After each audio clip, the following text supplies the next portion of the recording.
Preaching was hard until I learned these 4 techniques. You're expected to be a storyteller, a theologian, a counselor, a communicator, all in one 30-minute message.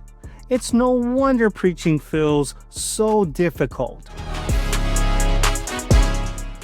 I used to carry that weight every Sunday, pouring everything I had into a sermon and still wondering why I didn't connect. But it wasn't about working harder. It was about learning how to preach in a way that actually relates.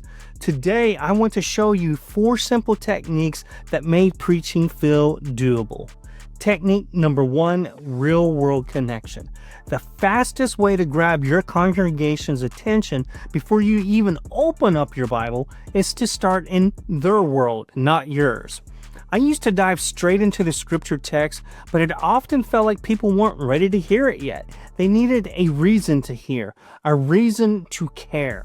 So now I always begin with something familiar, a real moment they've likely experienced, heard, or seen. One Sunday, I opened with this. Have you ever received a text from your teenager after 11 p.m. and your heart drops? The room got still, heads nodded, eyes locked in. People weren't just listening, they were connecting. That's real-world connection.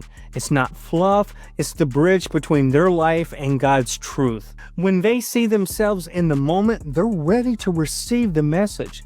So as you're preparing, ask yourself, what are my people carrying with them into the sanctuary this week? Technique number 2, multi-sensory stories. Once you've got their attention through a real-world connection, now you have to hold it. We live in a world overflowing with content, but short on value. People don't remember facts. They remember feelings. They remember moments. So when I preach, I just don't retell the Bible story. I bring them into it. Instead of saying Jesus calmed the storm, I'll say the wind is howling, the boat's groaning, the disciples can barely hear each other over the waves. And then Jesus stands up, not rushed, not scared, just calm, and commands stillness. You can almost hear the silence. That's the power of multisensory storytelling. Smell, sound, sight, movement, emotion.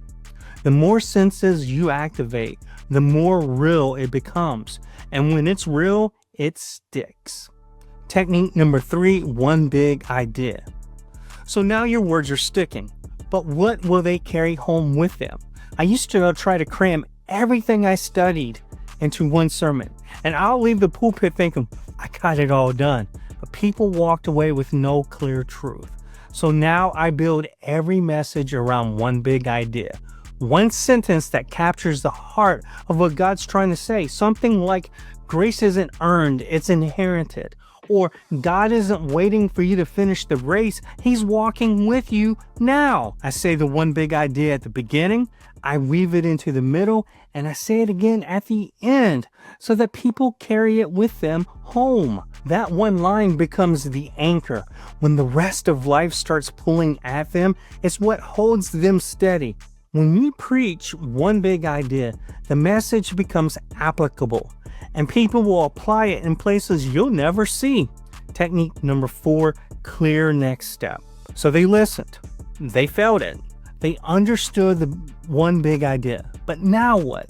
This is where your message moves from inspiration to transformation. And the key is one clear next step. Not just love your neighbor. That's too vague. Instead, this week, invite that new family over for dinner.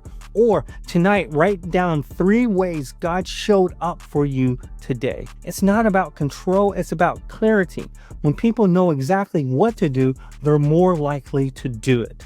And that's when the real fruit starts to grow, and the quiet obedience that happens after the service. I still remember the first Sunday I used all 4 of these techniques.